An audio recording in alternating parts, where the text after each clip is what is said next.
Come through, Queen. I wanna see ya. Come through, Queen.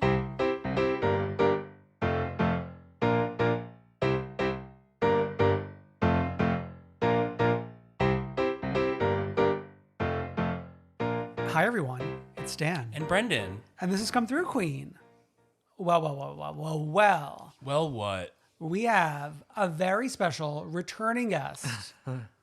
Our dear friend, Conor Behan, back in the studio. Yes. Welcome back, baby.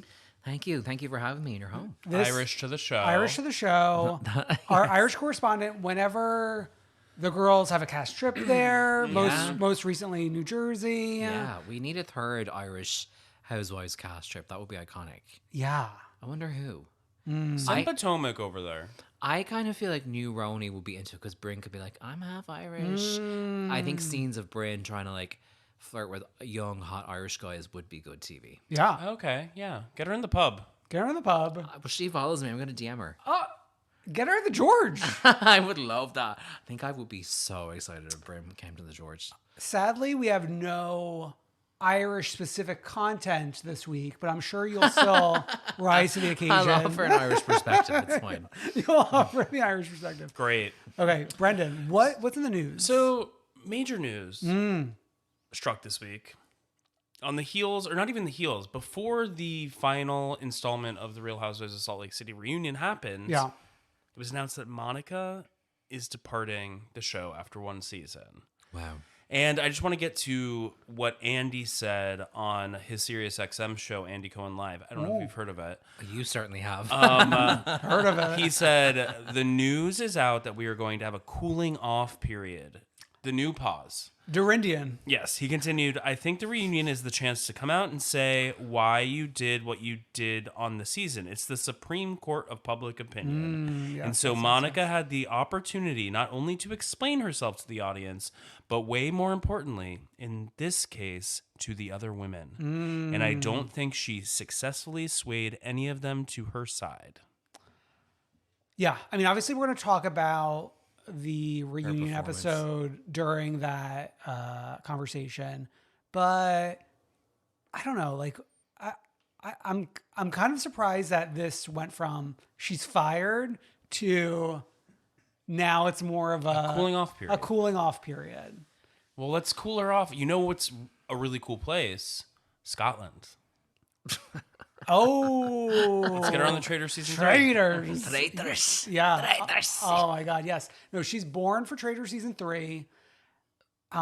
Even like, I would love a rugged one and done season. Sure, Like but that's Rogate Villains season. rugged one and done. I get the concept, and I'm rooting for you and it. But like, the point of television is to get ratings. So like, if these women were one and done, Yeah. like we're not going to bring in the ratings. Unfortunately, with Jules Weinstein. I think villains you could do Danielle Staub, Kenya Moore, you know, Monica, people like a mix. Kenya of Moore would never sign up for villains. Yeah. True, The problem true. with villains is who'd want to be labeled that. well, not so much that, but the individual ruggets need villains, so we can't kind of like waste all our villainry True. in one go and then like play patty cake the next season. We can't do House of. Well, you could do Ultimate Girls Trip, Bad Girls Trip, and the it's bad like, girls. and it's kind of like women from the franchise who've been the villain or the bad girl, and then you could have tiers of ones who are actually kind of likable and would be a point of view character, and then Yeah. I don't know. I also feel like they probably just want to leave the door open for her to actually come back if things change or if they have a flop season without her and they Yeah. want to bring her back. Like, and I wasn't even that big on Monica, but like it could be a bit of a dud to not have her. I around. mean, I don't know. The girls, as much as they're crying about like how much she's traumatized them, could be running to her crying, to begging her to come They're back out of a job. Yeah. after they have a bad season. Yeah. Yeah.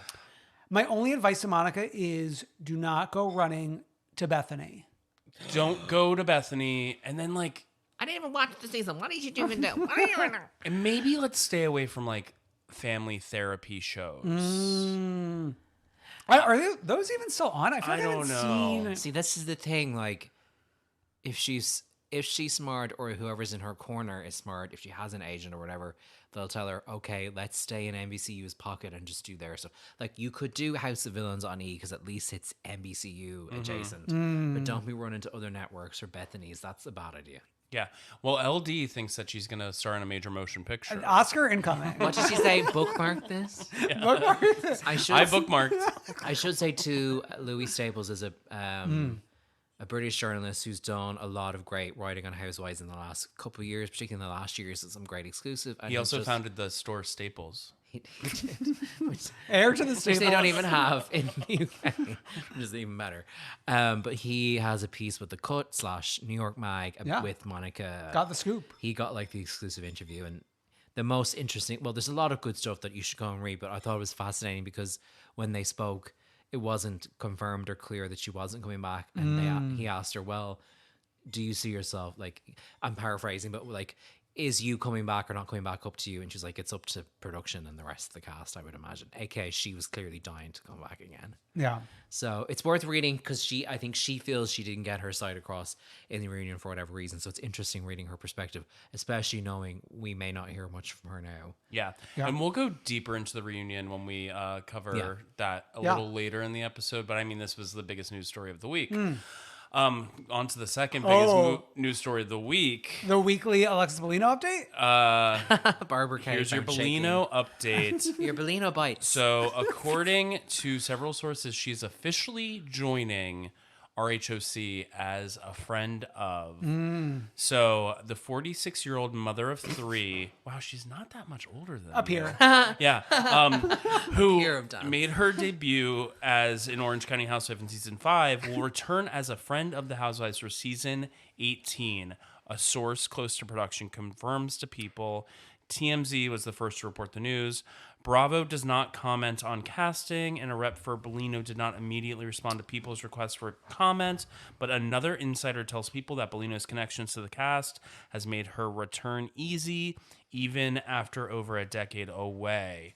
And I will say there was somebody on the ground in OC who posted a photo. So when I follow Jonathan, his friend, I don't know if his name is Ballard Burned, but saw Heather,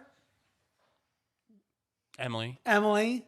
I always think like Gina's Emily and Emily's Gina. Okay. And Alexis Bellino holding martini glasses, dining together. Yes, and some of the girls were doubting yesterday online, wondering why Alexis had a ring on, and I had to do a little bit of a deep dive into Alexis's ring catalog, also watch catalog, also purse catalog to make sure that all things fit.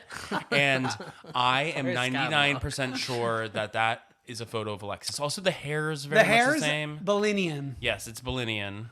I'm going to go to the salon and ask for a Bellino. A Bellino blowout. Connor, are you an OC girl? I mean, I've watched OC for about, what season do we just have? 16? Ooh. 17. We're like Were you listening when I was talking? We're closing it. Oh, I'm like, doing be nice to our guests. I'm doing the I'm trying to do the numbers, and when I started watching, that's why I asked again for the number. Yeah. I've been watching since like whatever the season they went to Ireland was my first season. Oh my God, really? That was your first? I'm actually a bit of a flop. Representation matters. I haven't watched the first like 10, 11 They seasons pulled of the you show. in when they came to the hometown. It was also around the time that I started watching all the shows weekly because I could watch them weekly because Hey, it was available, so it was easier. So like that was my first OC season. So I watch it when it airs every season, but I don't know the lore as much as you guys would. Yeah, I know that's post Alexis Bellino. Yes, so I know the significance of her to the show, but I've actually never watched her on the show. What does the term Jesus Jugs mean to you? It's a reference to her boobs, right? Yeah. Tamara called her that. Her See, boob- I know some of the little. Yeah, the bits and Bits. pieces. Well, I mean, when she and Gretchen joined, that's kind of like when Housewives got its like the factions. Yeah, so Tamara joined season 3, Gretchen was 4, and then Bellino was 5. And she did 3 seasons, you said? 5, 6, 7, 8, 4. I think she did 3 at least, Definitely 3. maybe 4. So she Yeah. did 5, 6, 7. Did she leave for 8? No, because Heather started in, 9? Or no, she left 9. I'm so confused. Oh my God, yeah, I don't But know. Alexis has had a solid run on the show. She had a solid run, and when she left, it was like time for a break anyway. But like she's lived a life since she's left. She divorced. She was Got- engaged. She ended the engagement. Now she's with John Jansen.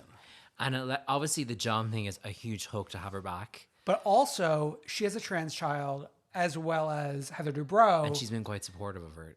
Yes. right? And which is like such a Contrast. a to disconnect live. from like the Alexis Bellino we originally knew. Right. So that will be interesting to like see that whole evolution. And I know maybe other people know this instantly, but it's Gretchen who did the rugged season we haven't seen yet. Yes, Is that Correct. Morocco. Yes. okay?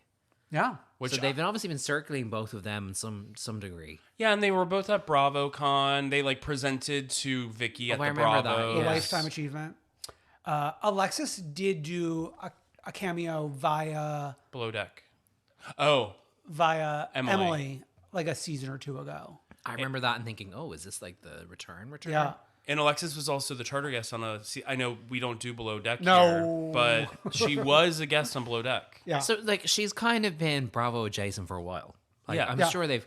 I think the minute this John thing happened, their antenna went up, and particularly because Shannon's in such a volatile place. Well, and then the dolls are saying like, is the thing between her and John fake? Is John being a creep weirdo to Yeah. get back on the show? Like, what's going on here? What was that show that Bravo had, and then it moved to like USA, and now it's on Dirty John or Dear John? Oh, Dirty John. Is this like another Dirty John? Is John Jansen Jansen. the Dirty, Dirty John? John did happen in the OC. Yeah. So there you go. I mean, I think it's announced as friend of, but I don't think that's set in stone.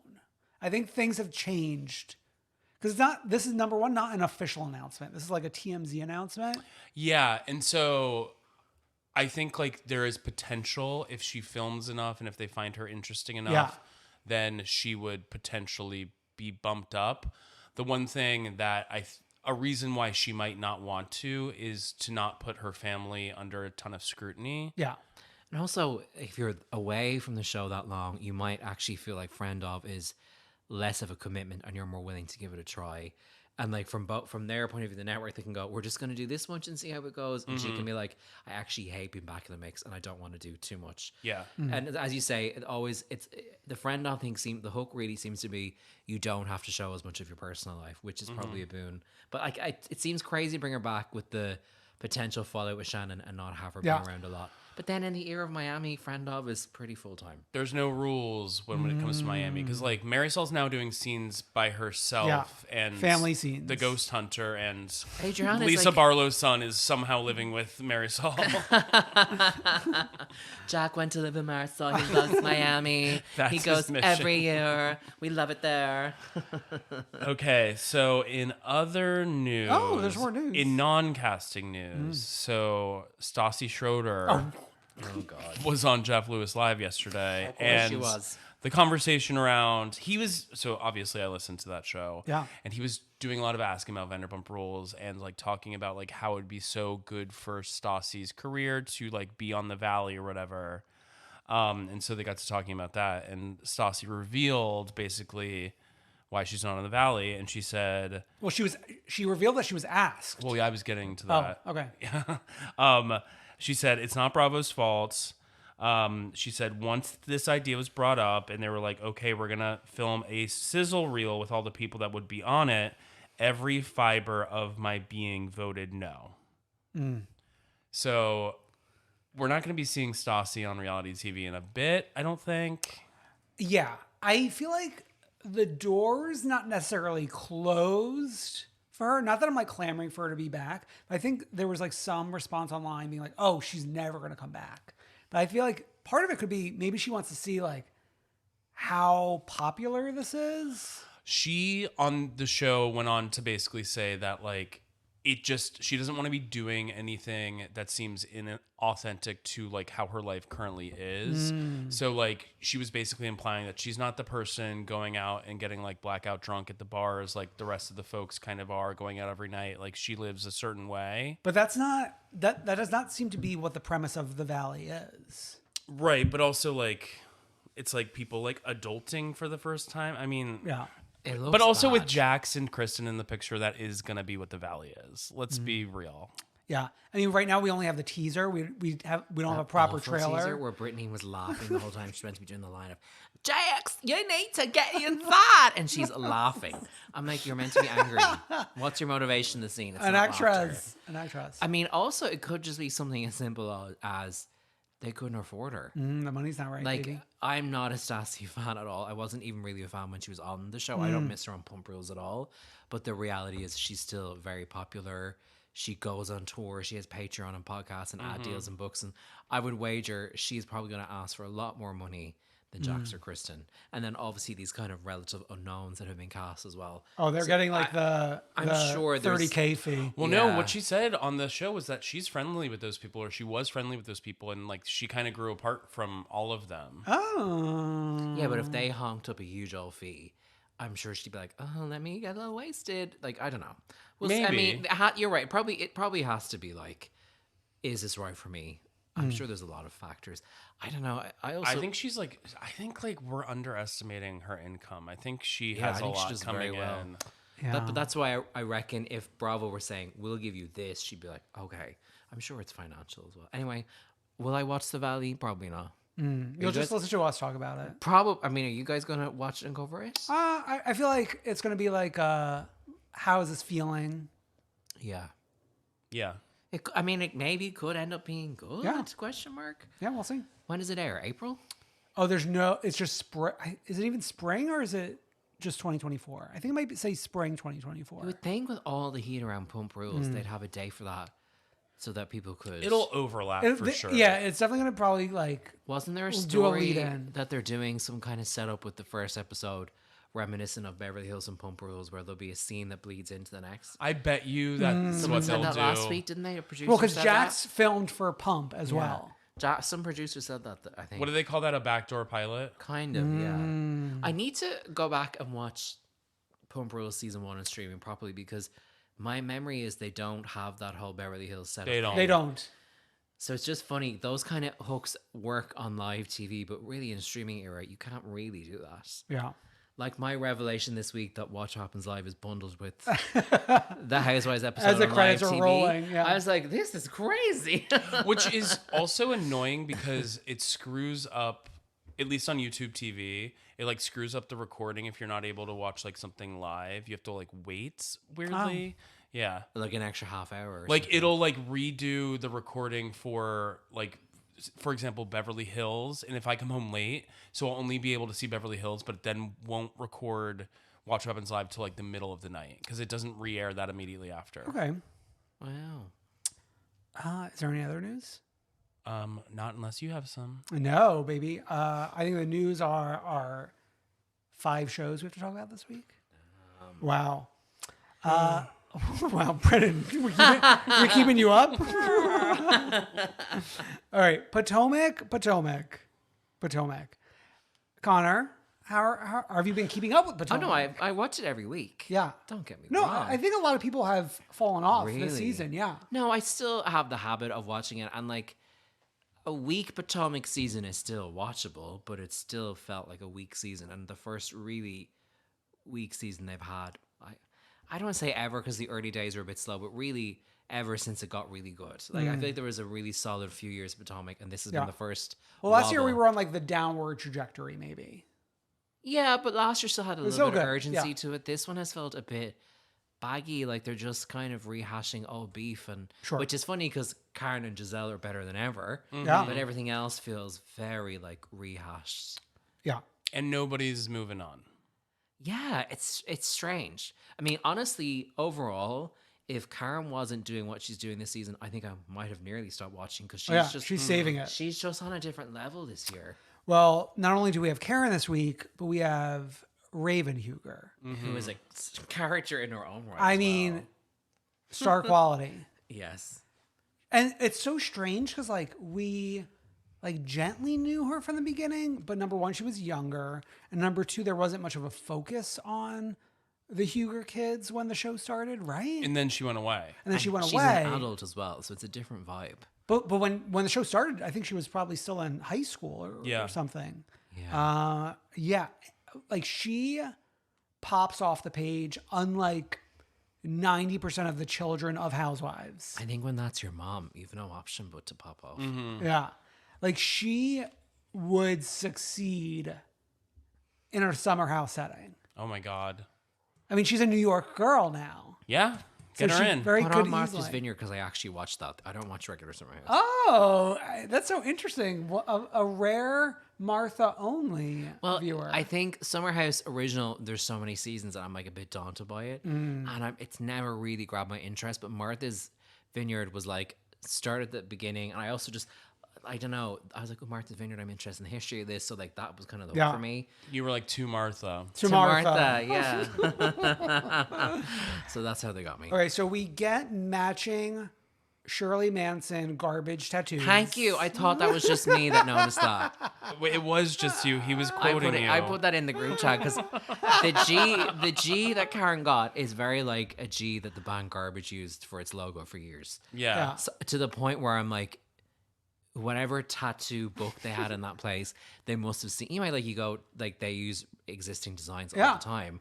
I was like, not Karen being like a 90s Britpop fan. Now, why did they get G's again? Wait, I thought only Karen got a G and Karen got a G. I thought Raven got something else. Oh, okay. I think she did. Well, why Is did Karen G- get for Grandin?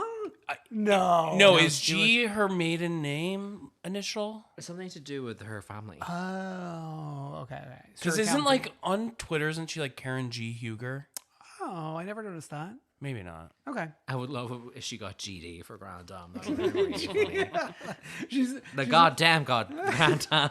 she's waiting for the G to heal, and then she'll go back and get the D. But I think Raven might have gotten something else, but also another letter. Okay. And it's like, Raven's not gone. We're going to have a mentoring session with Grace Bryant Over breakfast. over breakfast. The confidence that Raven showed in this scene, I was just so proud of her.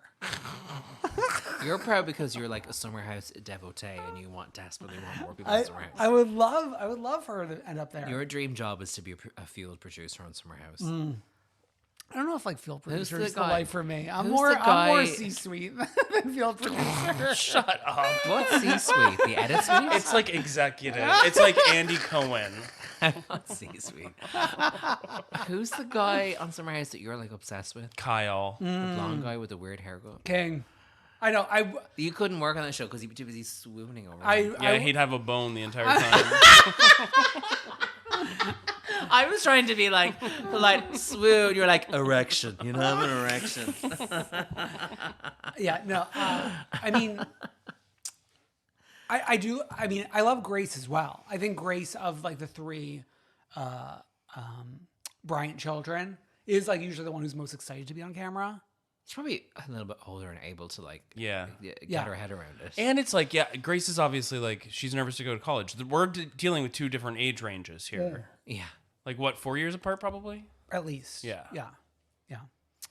Yeah. Raven's sitting there with her little glasses. It's cute. She's so cute. I love, like, what a sweetheart she is. Okay, we finally take a break with the shrines with NECA, and we're hanging out with her and her sister. Yeah, that was Which was interesting. like we should have done this like 10 episodes ago. Yeah. It was interesting. They were furniture shopping, and it felt like they don't usually give champagne to their customers because the glasses they use seem to be for sale and not just like what they would have. Like you could see, I think you could see a price tag on one of them. Oh my God, that's funny. They're like, clean these to hand them over. The furniture did not strike me as very nice. Yeah. That's just me. Like very like weird hotel lobby furniture. Very. We have Candace planning this Mother's Day brunch, working on the guest list. Obviously no Jizzy. Yeah. And then she invites Robin, who doesn't want to come until they have like a sit down. But I suppose it was nice in theory that she was like, come here anyway and we'll figure it out. And she invites Ashley and Miss Sheila. Her being like, I just love Sheila. I was like, that's so funny that she wants the mum there. That's why she did it. Ashley did something shady online. She sure did. She posted some little video of her and Sheila at that Mother's Day event, like tasting one of the desserts. And it was like, Ashley was like pretending that it was good, but like in a way that it was obvious that she didn't think that. And like Sheila was like, this is bad. It was like very not nice. Well, no, Oh. but they were doing that to record the voices going on in the background. 'Cause I Yeah. think, like Candace was kind of like talking shit about Wendy a little bit. Yeah. In that. Yeah. Yeah. Ashley is such a little troll. People always call for firings of people, and Ashley seems to always miss the. I'm not calling Target. for Ashley's firing. Are you calling? No, but No, you're but right, I'm the saying fans like will do every that. Housewives fans right now are obsessed With with like, fire. they're obsessed with like They think they're in the C-suite. they think that they're in the C-suite making the decisions, like casting, like Can you call this what episode should in happen. the C-suite? We should. It's become like so far C for down the Connor. line. Oh my god, Sorry, I'm gonna sorry. get a C. Sorry, you were saying. Oh my No, god. it's okay. Okay, so Wendy can't attend because she has a pre-scheduled book event. So her book got a paperback release. That was my takeaway. Yeah. Don't all books? But most books. Yeah, are but it sounds like there was a bit of a push around a paperback release, so it's obviously done well. I think This when is a self-funded launch. so when the girls release in paperback, that's when it's like, oh, let's give it another go. Yeah. During like I haven't book seen tour it. part 2. I haven't seen it on my bookshop travels, and I've been in a lot this week. I haven't seen any Harry They didn't have that in book. Blue Stockings. No, I didn't see Tears of My Mother. But I didn't see Heather Gay in Barnes and Noble like I did last time. So I'm like, where are they? I saw Jackie Goldschneider in Barnes and Noble. Oh, Half That's off. nice. you should have picked it up. I actually kind of wish I did. I might go back. I kind of like want to know which books from Housewives are actually like. I want a chart of like who's doing well. Like a pop crave diva chart. Yeah, exactly. I'd say Heather probably did quite well. Leah's I haven't seen a paperback of, which makes me think it didn't do well. Okay. I think We Portia's have a might- hardcover here somewhere of Leah's. It's over there because it's in my outline. Portia's I think did quite well. Okay. I've seen a paperback of Portia's. Who else? I mean, there's been. We forget, but Brandy had a bunch of books that did well. Oh yeah. Don't Yeah. text my drunken text or whatever it's called. I feel like she's probably like one of the last ones who actually did well. Yeah, Well, because I think there was a period where it was a Like bit New of York a- Times bestseller, Yeah. not just like It was a novelty, and so you had more of a captive audience. Well, so many of the girls have like written books and the release gets fucked up. Lala's book ended up coming out when like it wasn't airing, it wasn't filming. And it was during COVID. Jackie's book came out after she was demoted. I think it's very hard to run the show alongside a publishing schedule because they're such different beasts. Well, I mean, Heather Gay's came out like while it was like so like in its biggest flop. Kristen Duty's came out right after Right- she was canceled. Yes, then right did when they she even was get? canceled. I thought they pulled the release, didn't they? Like pull a book or something. I Or, unfortunately the received promo. it. Yeah, I know. Oh, did you? Did you ever read it? No, I ordered it before everything went down. I would like to read Wendy's book. I'd like to read Heather's book. There's somebody else who's released one recently. I listened to Dorinda's Dorinda's, book when that I was was good. on an edible. That's a listen, not a Oh, read. because she reads it, yeah. Yeah. I mean, there's been we were a part of a Marge book event. I was gonna say Yeah. you did. I was read that- the Marge one. That was Was good. that for paperback or hardcover? Well, it was the original release, so it was hardcover, baby. Okay. There's so many. There's another big one. I'm not. Wasn't there another one in the last few years that was kind of big? The actual like Dave Quinn book was Well, a bestseller. yeah, fair. Yeah, that was amazing. So yeah, I mean, this is maybe jumping back a little bit in the timeline, but like, even in this episode, Wendy having the meeting about the talk show was so interesting to me because they really love to clown Wendy and how inept she is. But I'm also like, it shouldn't actually be this hard for someone of her background, television broadcaster, to launch a podcast or a project, but she's making such a meal out of it. Well, it's not a podcast. She wants a But broadcast that's what I television mean. Like, show. It wouldn't be that hard for her to launch the show in some format, but she has no. okay. She goes about it in such a strange way. I'm like, this shouldn't actually be this complicated. The way she's pitching it It's is bizarre. this show does not. She's like, this is a show that does not exist. A show that covers the news, but is also light and fun and blah blah. And it's like, it's The View The View, yeah. and The Talk Or and every- The Real. Tamron Hall. or every like- morning show that has news and celebrity interviews. But like number one, The View, and like Wendy would be a good cast member for The View. But Yeah. like they're not going to have her while she's a Real Housewife. But again, like in this era in particular of video podcasts and podcasting in general, it shouldn't be that hard to. But she doesn't want to position herself as a podcast. It's just bizarre. But like, she wants to be on a network, not a network, or like some sort of broadcast existing place. She doesn't want to like self-start. Like, it's to me that strange. That whole like sit down was like so bizarre to me. And then after talking to these people for 2 seconds, she's like, "Well, you're hired." I was like, "Okay." And I'm like, and I did think hired with what budget? Like, it's just. I just find it so, because like even for example when Candace like self-released and released an album and then said, now I want to bring on a label to do this and this, now I need a manager to get my tour, you're like, I can see the building blocks of the work here. With Wendy it's like a crazy idea thrown out in the wall and you're like, this actually shouldn't be this hard to do. Like how their approach is so bizarre.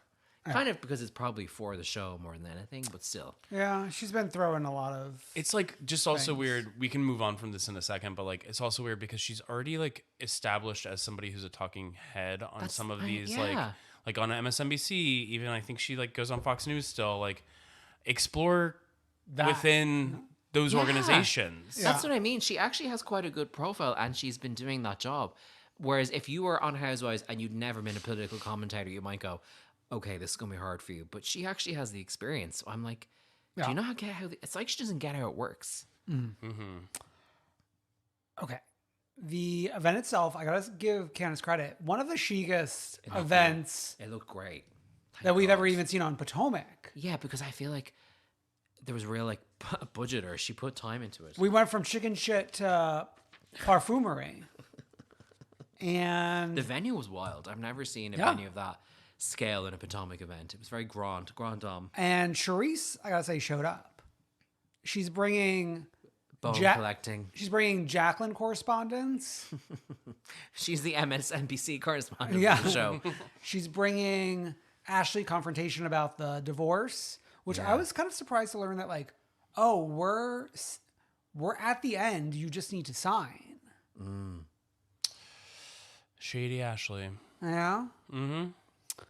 And then we have the Rob and Candace sit down, which, as a Candace lover, was not the best moment. It was nobody's finest hour.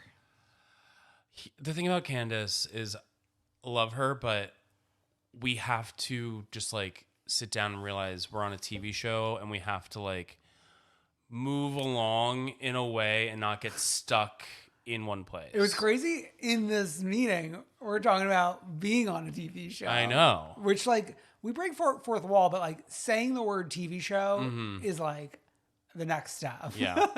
And I'm still thinking about what Ashley said last week about you go and say it online, because Candace is still doing that, having these like grand pronouncements on Twitter/X. Like that she's not willing to actually say to their faces on the show. And I'm like, it's hard for us to position you as this, like, I'm all about it, I'm a truth teller, when actually you spend half your time playing to stand Twitter. That's where she's really losing me. I like her on Twitter when she's like tweeting about other Bravo shows. Yeah. That's fun. She's a great fan. Is funny and she is quick-witted, but when she's just having these like one-offs about stuff that I'm like, save it for the reunion. Like you're ruining your own game here. Yeah. She's famously always gotten in trouble on Twitter for decades. Yeah, you're a disaster on Twitter. Centuries of tweeting. All right, why don't we kick it over to part 3 of the Salt Lake City reunion? Wow. Speaking of people who like can't get out of their own way. Yeah. Monica, please. We have a quick Meredith and her butter. I love checking in and like the butter being served in the restaurants. Her having somebody film her asking to serve the butter. Would you be able to give me my Security. home-churned butter? Security, I need a butter dish. Lisa having glam Every day. single day. How much money does she just spend to exist? That's a lot. I assume glam fee for like regular glam for a day is minimum $1,000. $1,000. Well, yeah, because you have to. So that's like over $250,000 a year. I mean, I'm not an expert on that, but like that fee sounds normal to me. But maybe I wonder if like we do Does she have someone on retainer? like light glam and heavy glam. Okay. You know what I mean? Like, Yeah. can we do like we're just going to Wendy's today? So, okay. So like think of like an hourly rate for people. So if it's like Yeah. just going to Wendy's, like Like, $500 an hour, okay. maybe. But then does she have maybe a glam team on retainer and she pays them a flat fee and she's like, okay, Monday this week, I'll need you to stop by for 30 minutes, but then on Tuesday it's going to be a 3-hour operation. It's probably more like that. But it still has to be a pretty penny. Pretty penny. Vita. Glam to me, it's like when this is later, but when all the glam started coming in Oh Beverly my Hills, God. I was like, "What the A fuck clown is I car. that?" actually, if I was a suit at Bravo, if I C-suite at Bravo, the Oh Conor my god, suite. he I learned love this it when term. we taught him. The Conor He's suite. used it like 4 times. I think I would actually make a rule that glam should only be for interview looks and for getting ready for a really glam event X amount of times per season. Like, really glam. I'm Define really glam events. I'm getting sick of the glam thing. It's like, oh, stop. It's Well, your favorite invented it, so Oh, yeah, former, your fave. my your former favorite, for your a favorite reason. of all time. I have denounced Erica Jane on this show. yeah. Okay. And then we kind of bid adieu to Mary before she kind of like gives a few more punches to the women. I mean, they finally got into her Watch What Happens live appearance at Oh, Seaway. yes, yeah. Well, like it's like okay, she like says a bunch of terrible things, and then like everyone's like, okay, Mary, yeah, thank you, Mary, like yeah, like We roll the clip of what she said on Watch What Happens Live, and then she like says some excuse. What I meant was, you look very So- beautiful today. And Lisa Barlow's like, that's so nice. And like, all's forgiven. Yeah. It's just stupid. There was So also stupid. all of the cast auditioning for SNL with their various impressions of each other. Angie K, comedy queen, who knew? Yeah. Angie K. Angie K Better could than ho- most impressions I've heard. Angie K could host SNL She could. She should. with musical guest Candace Dahl. Yeah, move out of the Oh way, my God. Dakota Johnson this weekend. Let's get Angie K Oh, up it's there. Dakota this week. Yeah, with is it Justin Timberlake behind the bar or whatever? Not no, behind the behind bar. Can you imagine Justin's getting email from his publicist? They're like, it's a little slow in the new single. I can get you behind the bar and Watch What Happens live. He's like, I'll do it. Okay. Monica's version. Monica's version, which not a good version. No. And, like- it's like the re-record of Style. In the sense that. So I kind of thought she would be like slicker than this. She has no game and she cannot land this plane at all. She And I has think no this has been game. obvious for a while now. And Stan Twitter's trying to gas her up. And it's like, there's nothing there. How much money did she spend at Kinko's for this burn book? Okay, the burn book. I will say, I do want to Horny. give her credit for timing because it did come. Oh. It did come out within the release of the Mean Girls musical. She's actually, let's start the conspiracy theory that she's been paid by Paramount to covertly promote Renee Rapp. She is Renee Rapp. Renee Rapp said, I She's got an rapping. idea. Renee Rapp would be a good housewife. Because she's so No, odd. I don't think that about we These should. that. these weird statements she comes out with, I'm like, it's giving Housewives a bit. Giving Mary. Yeah, exactly. Okay. So the burn book. First, we have like jokes, and like no one's laughing. Not even like the jokes about the jokes about Andy is stupid. And then we just are printing out the Yeah, which we can see. That was my beef for the two. Yeah, it was just a prop. First of all, the jokes were just like reprints from the original burn book from the original Mean Girls movie for the most part. Yeah. Even Andy you could tell he was like, there's nothing here. Yeah. So she has said online that there was something in there that exposed one of the women for like wanting to either like submit videos to the reality Vantees too. There was like a compliment or something about the videos from Angie K that was like a DM, Okay. but they didn't show anything that was like more damning than that. No, I'm talking about after the episode. She said like there was something else that was in there that was not aired. Then post it. Yeah. I Well, I know she shouldn't do anything. She should just like Well, she's running her mouth. If she's running her mouth, she should just post it instead of just commenting on She it. did actually say, I just remember this in the Louis Staples interview, that the whole casting email thing, what they showed was not the first email she sent. That was another email, and that was not the initial contact she made. And she was like, they represent. Now, I don't particularly believe anything Monica Then, like said. I said, post it. Yeah, I'm like, all right, we'll run up that receipt miss thing, put that in the book. But speaking of that, when she says, "Oh, I told production during the final interview that like I have this account," and then he was like, "No, you didn't." Because that was the nail in the coffin. Yeah, because I just felt like she doesn't know how to play the game at all. Yeah, you don't bite the hand. And also, they wouldn't have the handy Cohen. They have booted people off who had already filmed episodes for less. They're not going to keep you around and be like, "Oh yeah, you can reveal this at the end." No. Okay. And then when we get to the stalking of Jen and the driving and around, the hacking of cameras. And the hacking of cameras. Not even hacking of cameras. It's her camera that she set up. But like... the stalking... Okay, I think those need to be discussed separately because the stalking was like... She's like, no, I wasn't stalking. And then they air like 3 different videos of being like, all right, girls, time to go stalking. Beep, boop, bop, bop, let's go. And the FBI wanted her to go to Jen's house to check that she wasn't drinking and driving. I was dying at Whitney being like, just literally corpsing, being like, the FBI called her. I don't really believe that. We have a mission, should you choose to accept it, to make sure Jen Shah is not drunk driving. And also like, okay, she's drunk driving.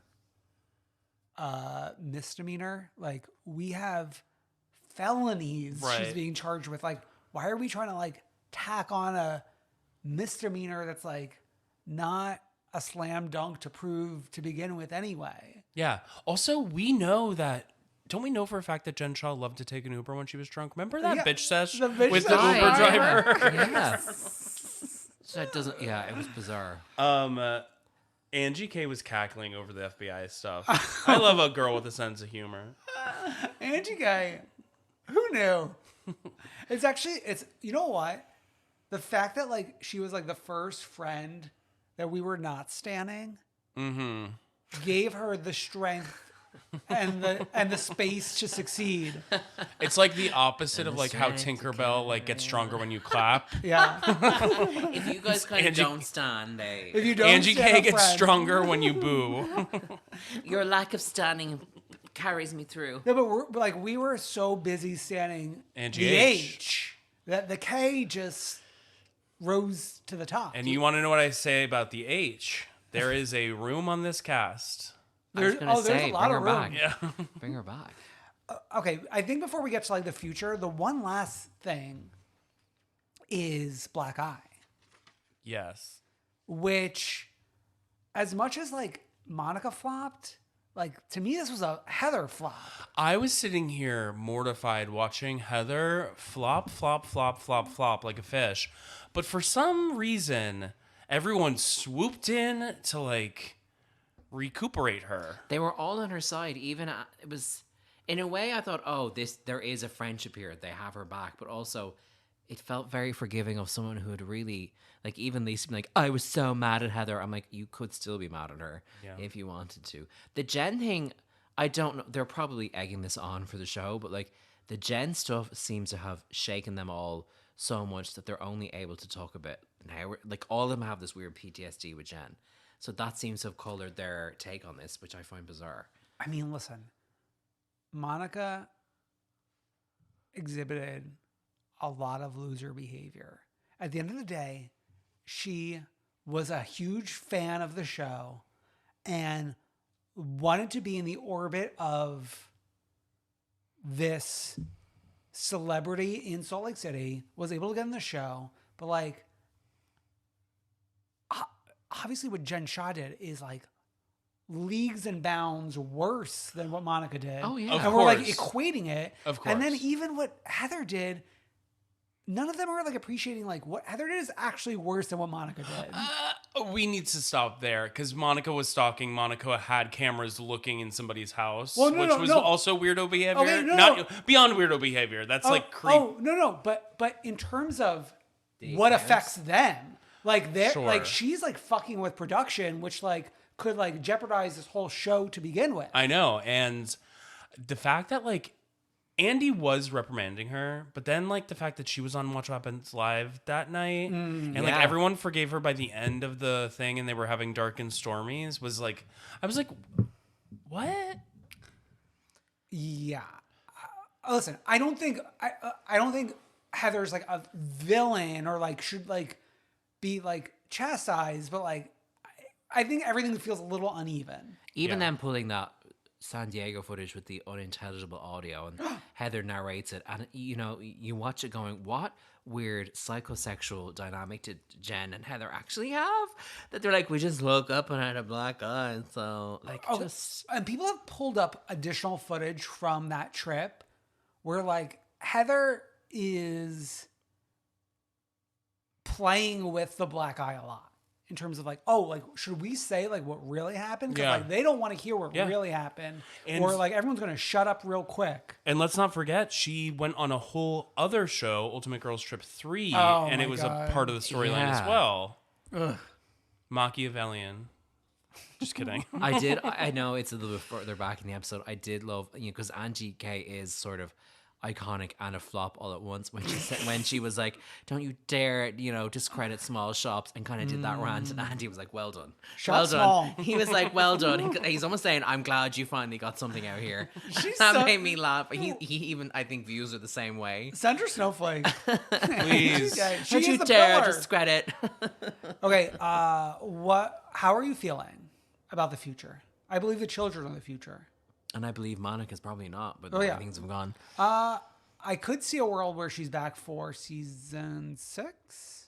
We're doing 5. I mean, we thought Mary was gone forever, and she came crawling back. I could see them later. Like, apparently, the Variety piece this week said that they are back filming in February. Production Yeah. begins in February. like 2 weeks. I could see them maybe getting a few months in, and maybe there's a Heather Monica sit down at the end, or Monica sits down with one of them, and there's some kind of. Okay, depending on how things are going, maybe. And also, if they are having a season of productions like this is bad and need something, or the women might actually go, maybe we need to. So here's like the vibe I got. It felt like last season in the very beginning, from what we've read online, they were testing a bunch of women. Heather Strait. Heather Strait among them. Yeah. And then it just kind of like landed on what it landed on, and Angie K was kind of like a last resort, right? Maybe, Did it yeah. feel like that a little bit? Yeah. Okay, so, and then I think we as viewers went into this season as like the lowest expectations possible, because last season Was bad. was bad. The reunion even worse. So like I just like, all right, well, what do you guys got? Yeah, they surprised us all, and now they've had this iconic finale and hugely Iconic rated season.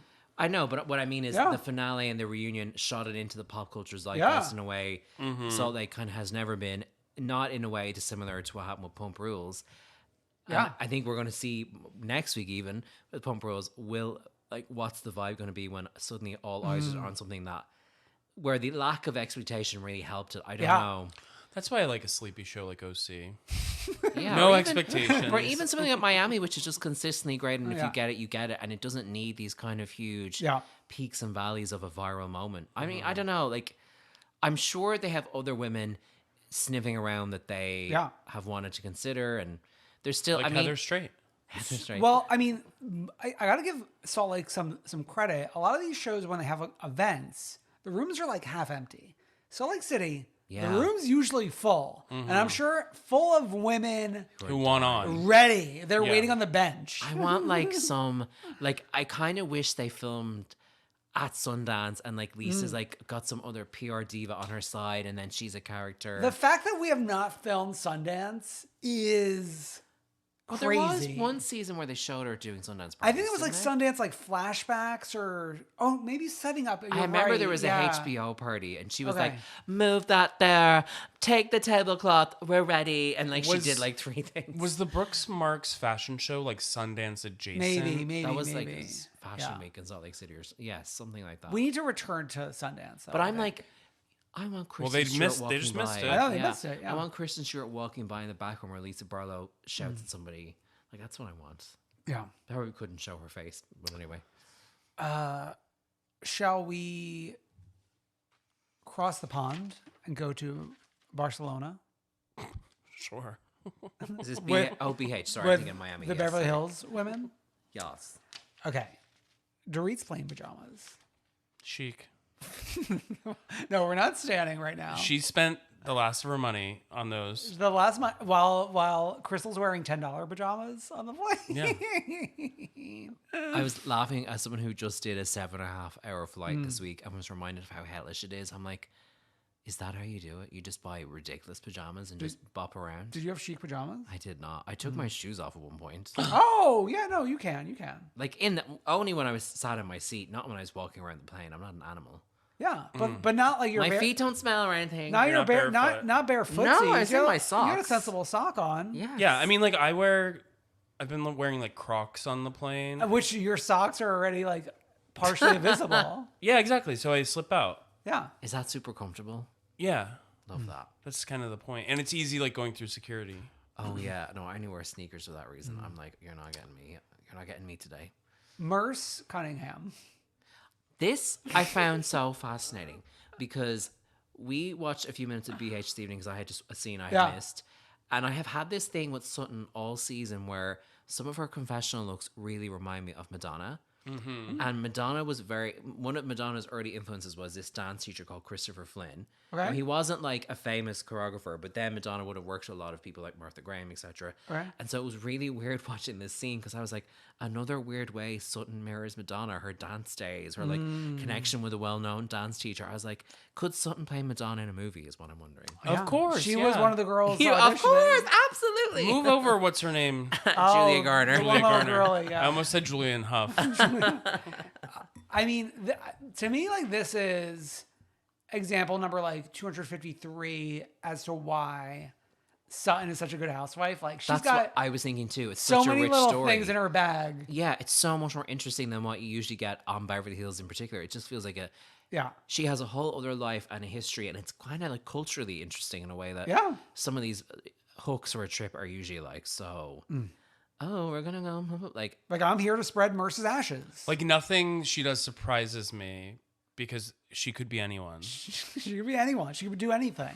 she's Madam X. I'm telling you, Madonna and Sutton are aligned. And when she's saying let's play a game on the Sprinter, you're like, oh, Not that. Maron. I did love. I mean, Another game? Erica going no.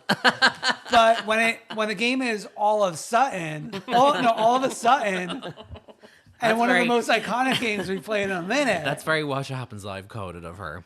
I mean, what a hostess. Do you she think was. Avi wrote this for her? I'm sure like she worked wants with to a host team. Yeah. Watch What Happens Live. I mean, but she goes to trivia, so she She knows. loves trivia. She knows how to host and play a game. Yeah, I mean, she probably got the person who runs trivia at High Tops to do this for her. And like the fact that Erica won is actually not surprising because I feel like Erica does pay attention to like what people are talking about.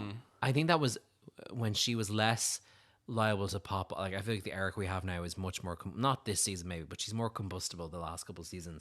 But her thing I felt Combustible. like it was that she was someone who took every little detail in, so that when she did go to She's ready. strike, she had all the facts at Yeah. play. So I think she's someone who watches like a hawk. Very Gerardian. The stand Yeah. is jumping out. Well, didn't she used to say? Stan's back. No. He's back, thank God. No, but like she round used of to applause say, for Welcome back, Stan. but like she used to say, "Oh, I learned that from Tom," right? Like that was something she picked oh, up. yes. They like How take many it all times did in. you read her memoir? Well, let's not laugh because I can see it on the shelf in my eyeline right now. Not my home. That's- This isn't my home. Yeah, I know, but I mean, Not my book. now you like putting your own husband on blast. Wow, Oh yeah. wow, Bethany, wow. Okay, so we get to the house. Yes, the house is beautiful. We're haunted though. Good. The English one be like, the house is haunted, but that's okay. I was like, okay. Is your home haunted? Not that I know of. Mine's kind of the building I'm in was built in like the 90s, so I don't think I don't know if you get So you have haunted. like a if- chic 90s. I don't think I ghost. have like a 90s rave or Gen X ghost somehow. You could. You have a Gen X. That'd be kind ghost. of cool. And send in the clowns. And when I said mean the clowns, I mean the clown car of 25 glam members. Even before they leave, and Garcelle's like, oh, I can't really believe I'm doing this. And her system's like, I can't either. I'm like, then why do it? Is Kyle the only one who doesn't have glam? And she's the richest one. So Kyle, Does Sutton have glam? yeah, Sutton has glam because she told Avi, "Oh, you're not coming, but the other girls are coming." Oh yeah, she borrowed Does someone Crystal from the have- Madam X tour. Does Crystal have glam? Madam X is a glam I don't squad. know. And Anna Marie? Anna Marie, I don't don't think think had she glam. does. Okay, and then Dorit has glam, and Dorit I'm has like, glam. how? But to be fair, she's had that kind of I'm bringing glam with me thing for a while. No, but I mean, like, from what I've heard. I mean, Dorit. Oh. I mean, Dorit hasn't been serving like See? she once See? she did. Right? Serving C-suite. She hasn't been serving C-suite. like, executive realness. like remember the Italy trip when it was like Oh, that's what her best the serving highest Yeah. C that, That we've ever one seen. look That's 'cause when they she were was in waiting her for hometown. Yeah, That's why always like, oh well, that was Dorit serving C. yeah, yeah, But we've got a problem with Dorit now. yeah. A lot of Many problems. problems. Okay. So, but like we're sending in glam to like hang out in the backyard. Well, that's it. The house is nice, but it's not. Glam They're necessarily. not like. I just think when they're in the same, and they have this problem in their COVID season, they'd be in each other's homes and getting so dressed up, and then it's a whole extended scene of, oh my god, look at me! Oh. It's Yeah. like they're at home. Yeah. And like not only at home, it's 11 p.m. when they go to cocktail hour. But I guess we're adjusting. You're in Europe. I know, but 9 still, hours? like it's like I'd say they're all zonked, and that's probably Yeah. why they make them drink and stuff because they're like, ooh, they're gonna be a little bit looser now. they're doing clown car glam for sitting for 2 hours. Yeah. Clown car as well for Dorit being visibly scared by a camera operator, thinking it was a ghost. And the producer be like, sorry. Like, come on. I will say the house is very nice, but it is like tight, windy hallways. Every day is a winding road. Yeah. Thank you, Shania Twain. Sheryl Crow? Sheryl Crow. You were like, you know. Okay, Anna Marie. Exposing Crystal.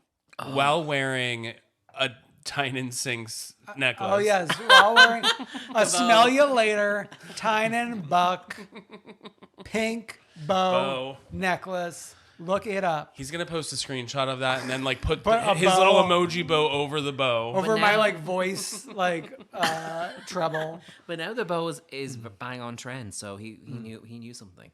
The bow's on trend. Okay. Okay. Crystal probably's at it.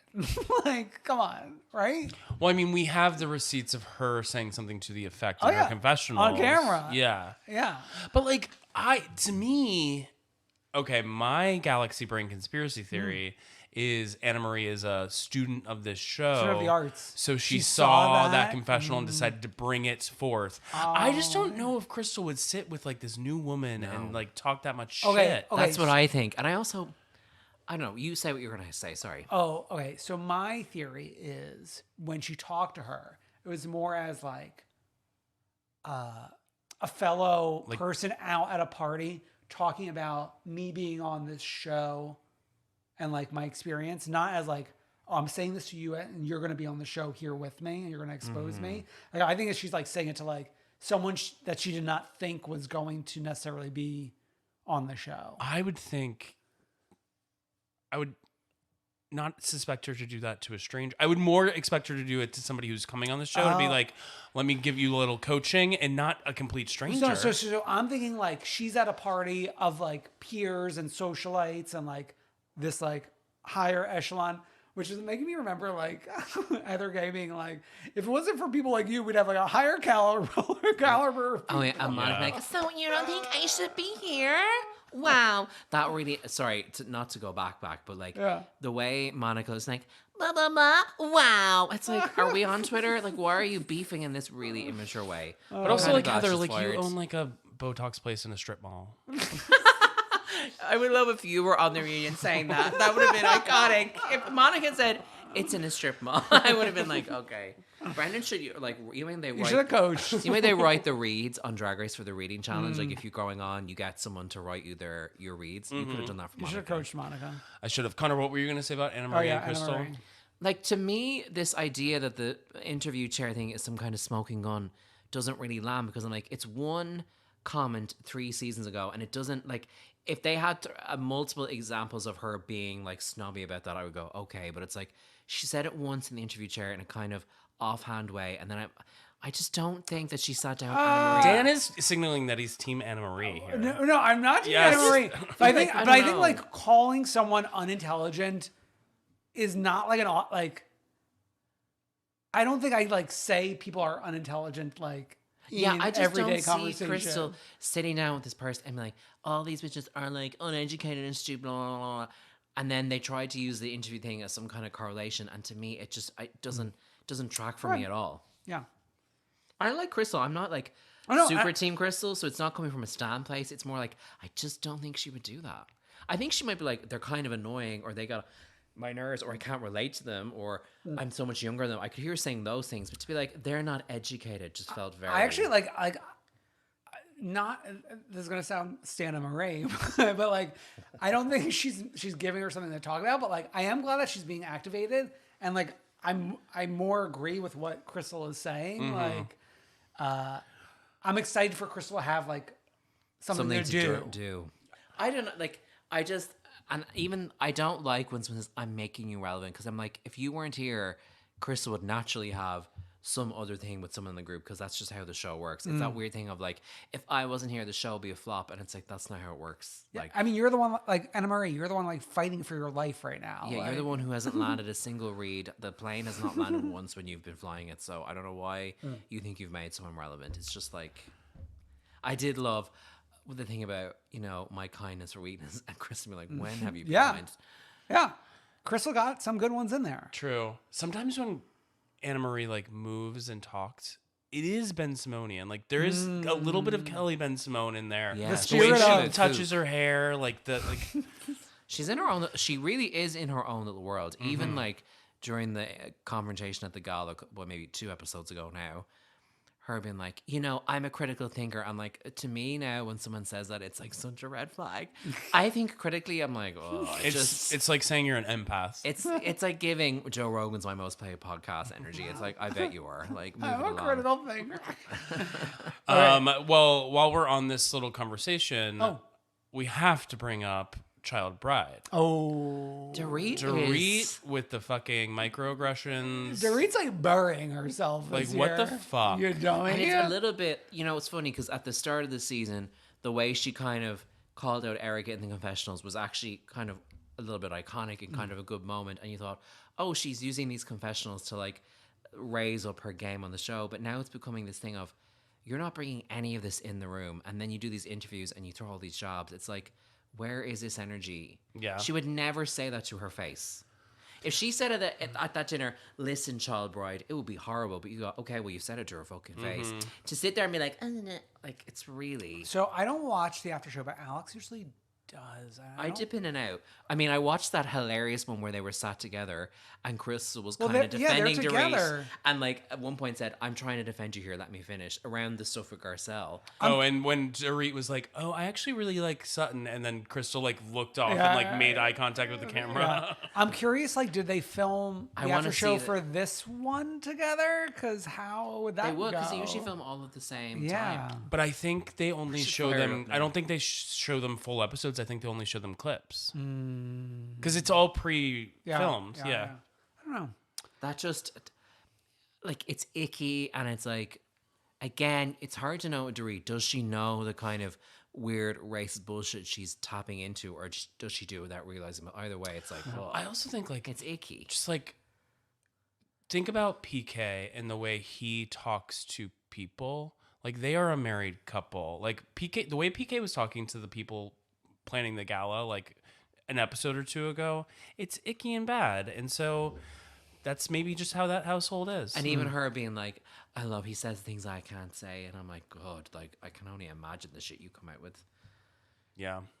And it has been funny too. Like, it's because I know you guys have touched on this quite a bit. Like, they have cut so much of Crystal's stuff out up until the last few episodes. I'm sure to make it look like, make this Anna Marie stuff seem like a bigger breakthrough for her.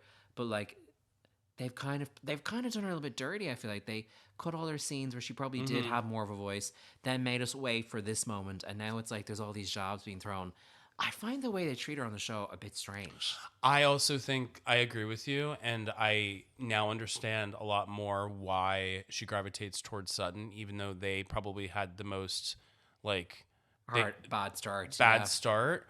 It feels like Sutton actually like treats her with respect, whereas the rest of these women are like, "Oh, this dumb millennial is here again." I was gonna say, like, ever since that reunion where she brought up the Michael Jackson thing, and Andy Cohen's like, "Oh, was that problematic?" I'm like, you have HBO, right? Like, you could scroll through the list of documentaries and do a little catching up. I mean, you there. had every station in the U.S. when the trials were going on. Like, please. It's just they've always given her a strange edit, and I kind of get the vibe with Anna Marie that she's there to like take down the like woke millennial, and I'm like, this is such a, it just feel, it's just odd. I'm like, let her fight her own battles on a fair playing ground instead of these weird jobs and making her out to be, because it's clear that she isn't an oversensitive crybaby. She clearly is quite steely and strong. But in this group, they do like that thing that they kind of half showed in flashback. This group wants me to shout or whatever. Yeah. They want her in a certain position. It's really strange. Yeah. It's so bizarre. Yeah. Team Crystal, I guess.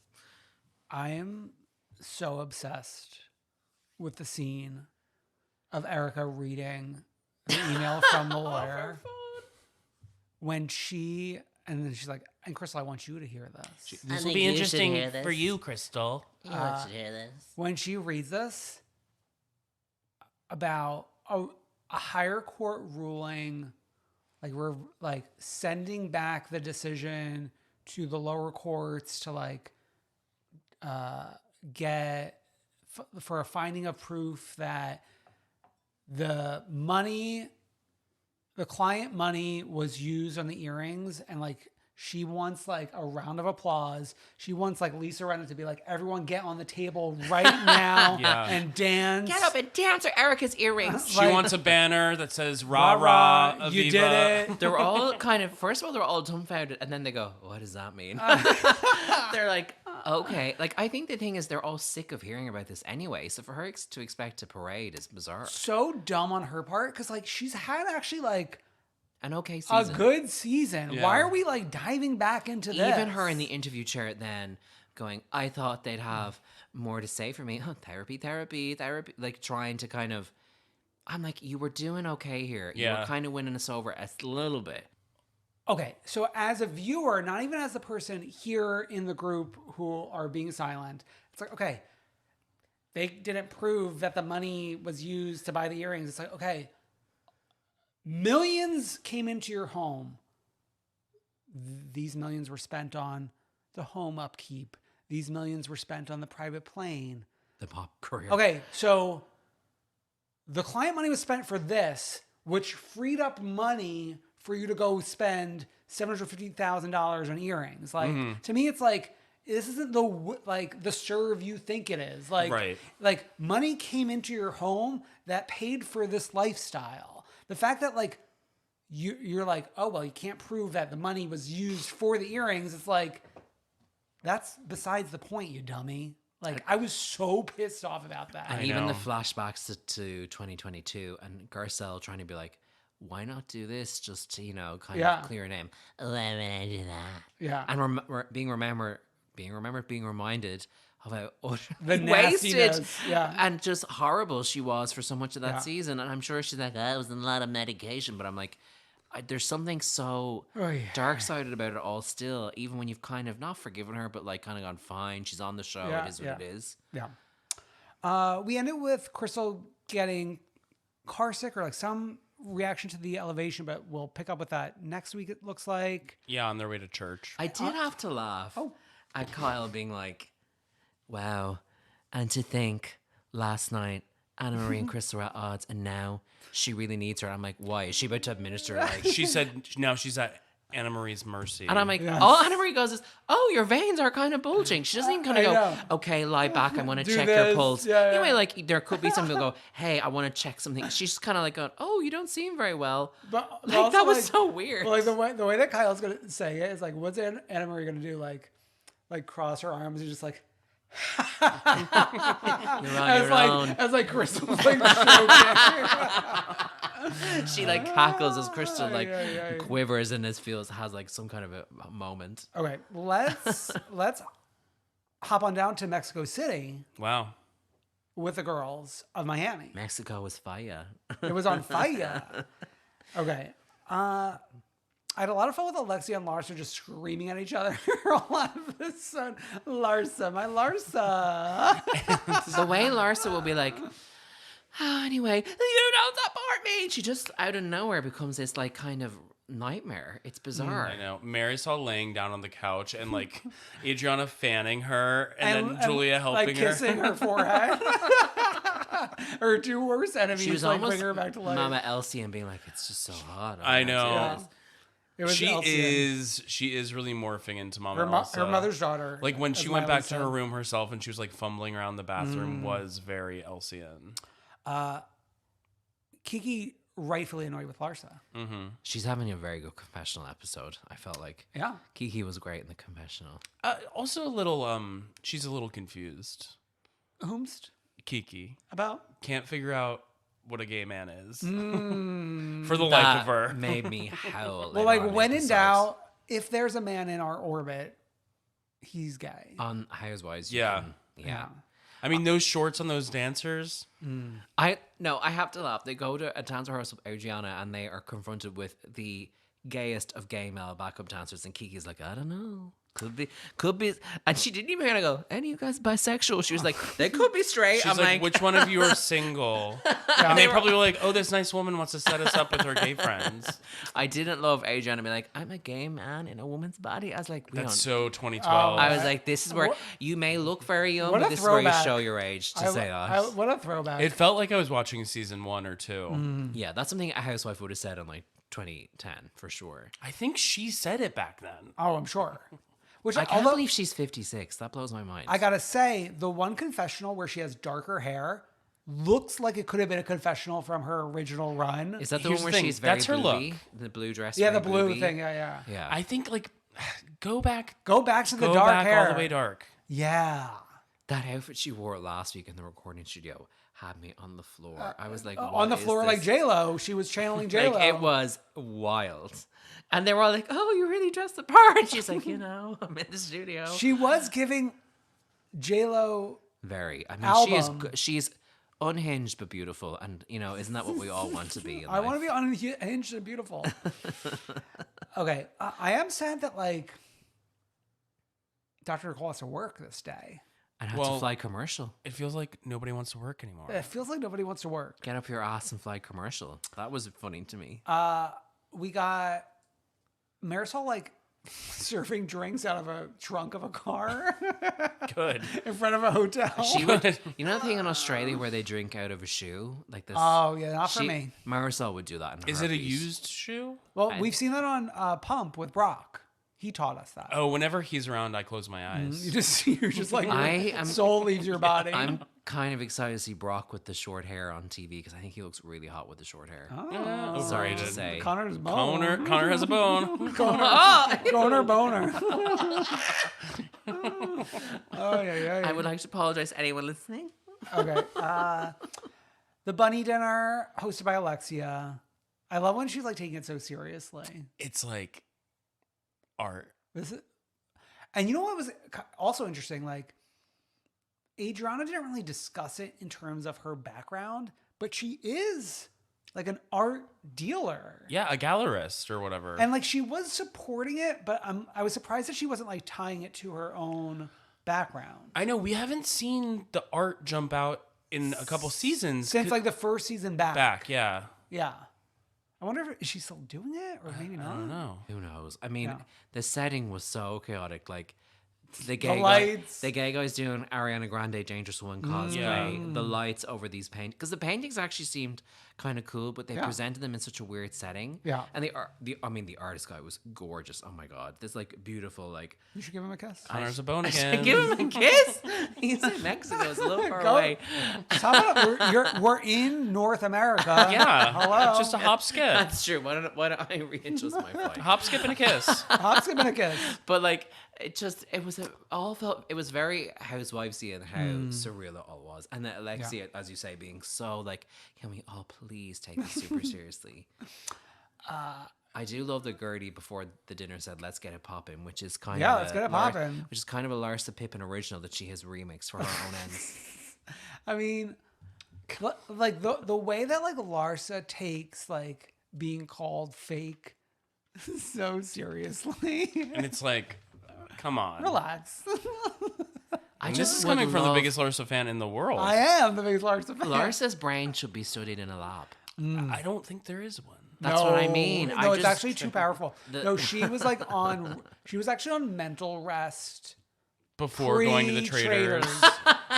She was like relaxing the brain. She's like, psychologically, I sense something huge is coming from my brain and I'm checking out for my own good. Yeah, I need to prepare for Scotland. She's been preparing for a decade. It's beautiful. Speaking of preparing for Scotland, a place that the BBC does not want the people of Ireland to know about. Connor, you revealed to us that Traitors, not easy to watch. It's not easy to stream in Ireland. It's on the BBC in the UK, and you can watch that through like regular TV/cable TV. Okay. But if you only stream your television, you can't like. It's really hard to. The BBC streaming service is not available to us. Yeah. So like, Why is that? I don't know. It's like it's because we're not in the UK, but we're beside the UK. But I need to get King Charles on the horn. But like Graham Norton's a big face of BBC, right? Yeah, but And he's Irish. And some shows that air on British television will also be picked up by Irish channels and they'd air at the same time. Yeah. But Traitors doesn't. Now, I know people in Ireland who are watching it, like they're watching, recording it or DVRing it or watching it live, but I don't watch telly that way. So, and the American one is only really on BBC iPlayer, which is their streaming thing. So the American one, you cannot watch then. Well, unless, for example, A VPN. a friend sent me a Google Drive, for example. Sure. For example, like hypothetically speaking, but I can't just like pop it on my television. Well, you have to like jump through hoops. Like the UK one, you could watch on regular television if you had the setup, yeah. Yeah. I just don't happen to. Like, I stream everything. Wow. Makes you feel sick. I'm just like, as particularly because the second season of US is so Housewivesy. It's just like I'm like it's wasted on some of you in the UK and Ireland people. So now you watched part of the first episode, and you're joining us for this episode that just aired. Episode 1 of season 2 last night. It was on Bravo, so I watched that. Yeah, just to get an idea of the format. And what are you feeling? At first, I was really confused because it's like there's so much. Obviously, I'm joining on episode 4. That doesn't help, but like, it is kind of a confusing format. But the round table where they all decide is like really gripping. Yeah, I mean, here's the thing: the actual game doesn't really make a ton of sense. Like, there's not like they're all just kind of like accusing each other based off of nothing. Yeah, I mean, this episode, I felt like we had something to go on. Yeah, but there's no like other games like this have like actual clues that are provided by the game. Like that show about the relatives of celebrities that I watched. You always bring that up. Yeah. They had ABC actual thing. clues to go off of. This has nothing but vibes. I was going to say nothing but vibes. Yeah, nothing but vibes. We start with losing Tamara, which is probably one of your best ways into this. I know, and actually, obviously, at the top, we learned she's not there, and I'm laughing because we were watching that round table. I'm like, I would have loved to see Tamara on this part of the show. So she was not that great for when she was around. Really? The first episode, she was not in because she was sick. I noticed that too. Yeah. And then she was in like I don't even know what episode we're on now. We're on 5. This is 5. So she was on like 3 more episodes, and like not like Larsa was outperforming Tamara. Which is fine because I think if Tamara gets like a little too big for her britches. She becomes a little grating and annoying and performative. So the fact that she's like not the star of Traitors is good. Yeah, but she's the star of like Tamra Talks Traitors or whatever on iHeart. Yeah, she got a podcast out of it. Podcast out of it. She's doing well. Yeah. I wonder if she was able to do that because she was like relatively early out. Probably, yeah. yeah. And even not, like you said, she was sick for the first week. She knows them all, but she's not going to give away any state secrets about the show. Yeah. Because she only started the podcast last week, I think. And right? maybe they only in the last couple of weeks were like, wait, we should do a podcast. Maybe it wasn't planned. Yeah. I mean, that came out. And now I think on Peacock, there's like an after show as well. Yeah, they do that in the BBC for the UK one as well, like straight after. Yeah. So normally the challenges I'm not that excited about. This one was fun. This one was fun because they came up, like, especially once the Shield girls came up with a plan. Yeah, the Shield girls coming up with the plan, but also just Oh, like it was Peter who didn't have a shield who came up with the plan. yeah, but that was after the actual challenge, which was just funny to watch because they all had to like make these bird sounds. And we had like two of the bimboist bimbos of the show, Kevin and Sheree, Wandering the woods could together. not read a map, but they didn't. Did they? They got 2. They solved more puzzles than Janelle did, I think. Yeah, Yeah. So they happened to stumble in the right direction at least. exactly. But like Bergie and Trishelle, they were solving puzzles. left They and were right. solving, and then they also found the shield. shields, which like good for Bergie. CT was having a lot of fun. Yeah, he was also doing like the thing when he would run around, he'd have his arms up in the air Yeah. waving, which looked like a cartoon character. It was like very Donkey Kong-esque. yes. Yeah. Yeah. Bergie struck me. I watched episode 1 yesterday, so it's like kind of fresh. He came off really dorky and like he would be not the first out. I guess that's not how it works. Yeah. But like he wouldn't have any game at all. I think what happened is like Phaedra took him under her wing and like gave him some confidence. Because I was going to say in the one we just watched, I was like, this is so different to the person in the first episode. Whereas the rest of them, I'm like, oh, I got a sense of that from Ep 1, and this all makes sense. But with him, I'm like, oh, I think like for Phaedra, like CT in the house is her husband and Bergie is her child. Yes.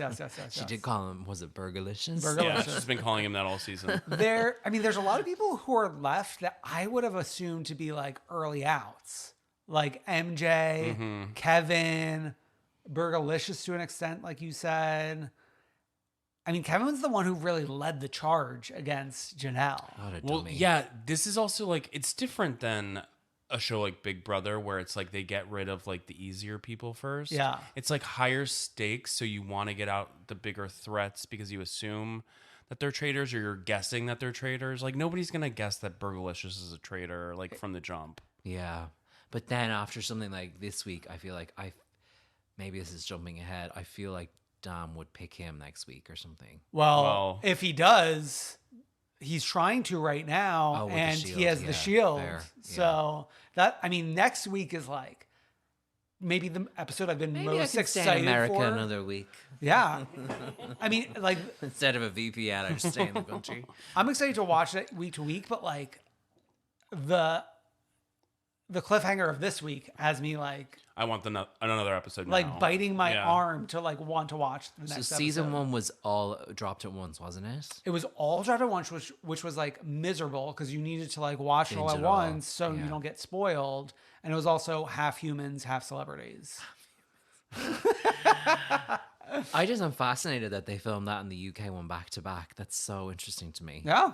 Yeah. I mean, I'm sure it saves money.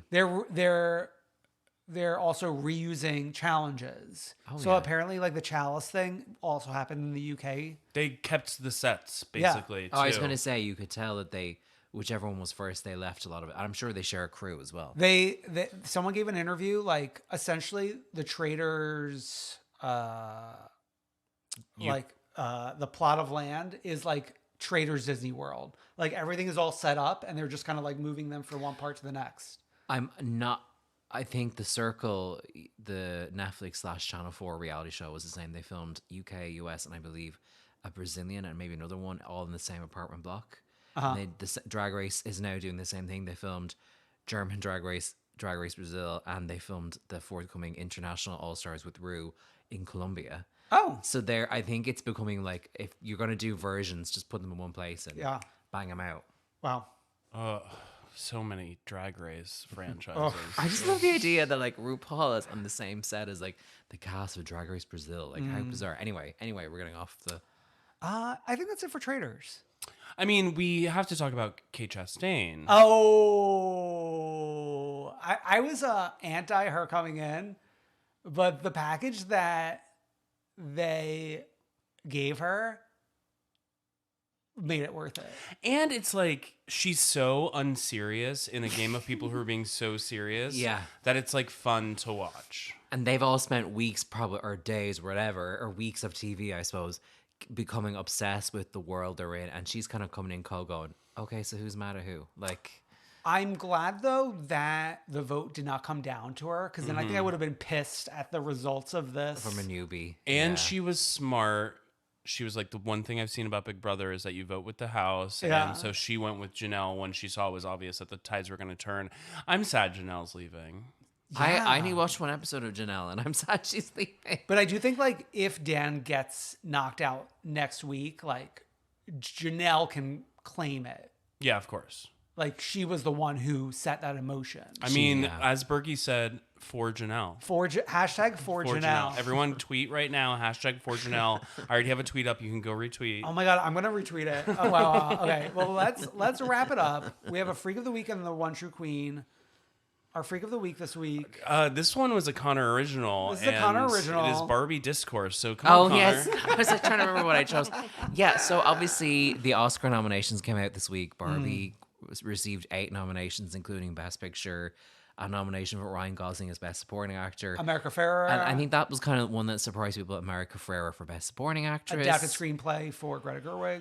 And obviously Greta produced and directed the film. So as there's a nomination there for Best Picture and for Margot Robbie under that banner. I don't think Greta is named as producer. Okay. Because I think that doesn't that go to executive producers Probably. or something? I Yeah, don't know. fair. So I checked like the Oscars website and Margot, and it's like Margot and like 3 men and not Greta. because it's her I think. production company. Okay. Yeah. So 8 Oscar nominations is a Yeah. good showing. It wasn't the most nominated film, but I think Poor Things got 11, didn't it?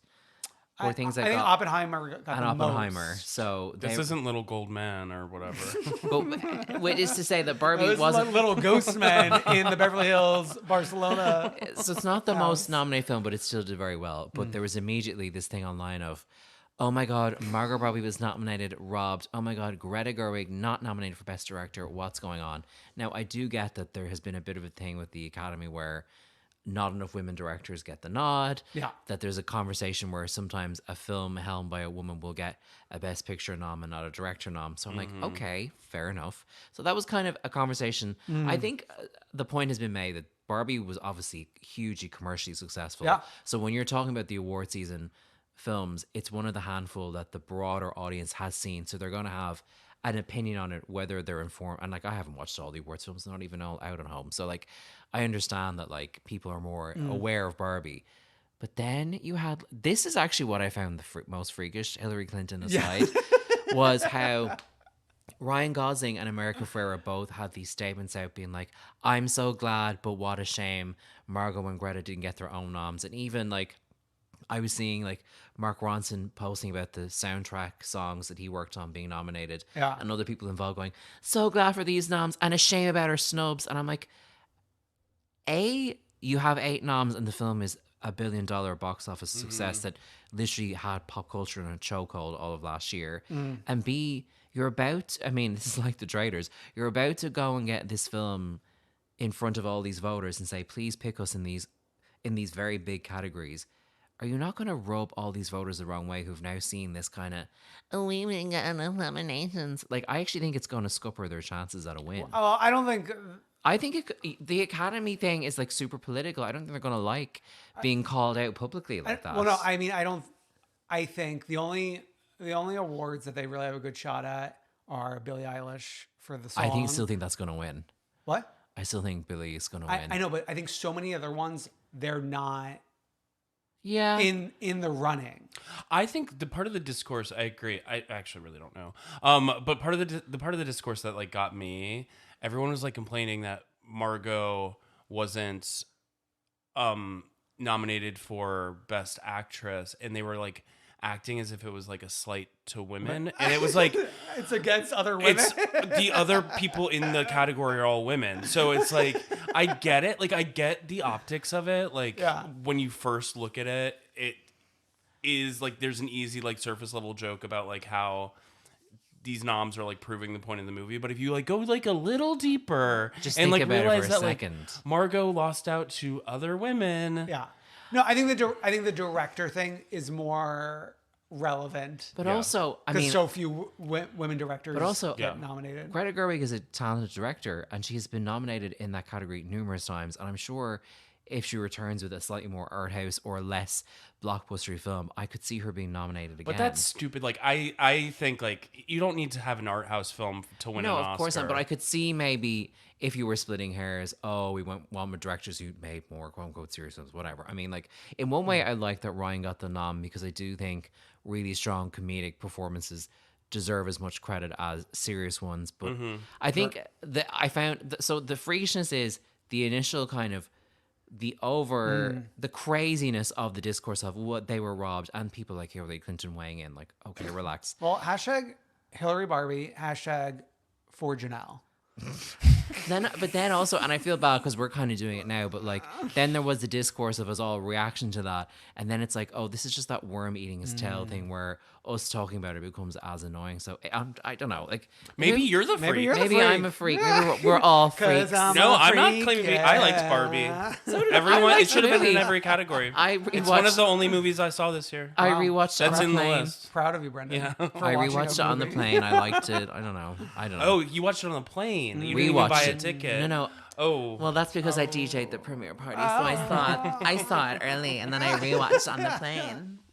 Oh my Yeah. God. okay. So the freak is Connor. It's Connor and the Who Queen. is the queen? So, Connor can weigh in on this too. So, obviously, the celebration tour happened in New York City, the Madonna concert, and we rarely give this person the queen. Yeah, but fair. one Hard Jennifer Aiden really turned out a look. Arm in arm with the girls. Yeah, arm in arm with the rest of the huggers. Yeah. So, it So was Jennifer. Fessler. Jen Fessler, Jackie Goldschneider, and Chief Hug, Teresa Giudice. So tell us why this looks significant. So they went to the Tuesday show because Luann was at the Monday show, and That's why they went. They couldn't be seen. In the Yeah, same I'm just place. laughing because there's a lot of housewives across the two Well, they know days. that you're like with Dolores, and maybe they're having problems with Dolores right now. They know that I'm Dolores adjacent. So Jen Aiden wore an outfit that was it was a recreation of the outfit Madonna wore on the Blonde Ambition tour when she performed Holiday. If you've seen the documentary Truth or Dare, that performance is in that movie, and she comes out and performs Holiday. It's the bell bottoms and the Yeah. the Polka dot. dot top. And to another level of queendom, her outfit was falling apart throughout the night. Oh, really? I didn't. And she was like filming it falling apart. It's fast fashion, okay. But I just love that nod. It's such a specific look, and I like that she went back to Blonde Ambition. Yeah. And picked it, like, didn't do the. She could have done the comb bra, and she didn't. And I love that she. Oh yeah, the cone is a little too. That it's would have like- been hilarious, though. It's her too in little comb like on bra. the nose. It's too, like we saw it in Hocus Pocus. It's too like Night of 1,000 Madonna kimonos on Drag Race. Like enough. We got a nice little unique look. So I didn't realize Jen Aiden was a Madonna fan because the other three are like just glammed up for a night out. Although was one of them kind of Madonna-y? And they're all. I think they're all giving. They all tried. They're all like not everything needs to be so literal. I also think it's like they think about it. That group is all part of like that perfect generation of women who. The greatest generation. Yeah, Dan's generation. They grew up with Madonna. Women who grew up with Madonna Yeah. And also like women who can all stand together and hug and serve C. and serve C. Much like KHS. Your Yes. Dan's one man mission to kind of like to bring this hugging thing further and further is just again a choice from the C-suite of executives Listen, for the season ahead. I can't wait for me and the C-suite to decide to release the Jersey trailer, but we'll have to like stay tuned for that. What the big question is, we've had Luann on Monday, these four on Tuesday. Who's going to be there on the next show Monday? Who else is going to see Madonna? I think Sonia will be there. No. No. She'll be backstage. Oh my God. What if they got Sonia on stage for the Vogue segment? And Sonia's gonna be like, yeah, remember when we partied on the yacht together? Hello. I think it'll be like Psy. Sigh. No, Yeah. they went to Berkeley's. They very Jessel and Aaron, I think Brooklyn. Cy were at Berkeley's. No, it was Jessel and Aaron. But Cy wasn't there. I don't think so, honey. I could see Cy going, okay, that's a good call. Wow. Okay, Connor, yes. what a joy for you to join us. Thank you for having once me. again, back in the studio. A flight to be here. It's just like makes us feel special. It's honestly, it's you guys in Madonna I fly for. Yeah. She's here tonight. Where can the girls find you? It's Conor Behan on Instagram. I mean, I'm on Twitter/X. I just don't really use it as much as I used to. Yeah. Remember the You're an good old Instagram days girl. of the Platinum Jones? I know. Oh, my I God, changed bring back Ms. I Jones. changed it to apply for a job, and I kind of regret it now. Obviously, it's in deep hibernation, but you could go back and listen to Housewives and Me if you want. Open the archives. There's 85 episodes there, so why not? Come on. And 2 of them are Come Through Queen. Oh yeah. Sandwiched. 3 because you had an individual one yeah. and then a group one. Oh, so 3. And we were sandwiched around Samantha Mumbo Samantha was our Mumbo. meat. Wow. So check that out. Go to comethroughqueen.com for links to everything, including links to Patreon for like a super size Yes. Connor's Guide to New New York. York City, baby. Patreon pre-show. So check that out and just like, comment, subscribe, heart, share, retweet. Love us, Yes, love us, love us, please please retweet. retweet. We'll see you next week. Bye. Bye.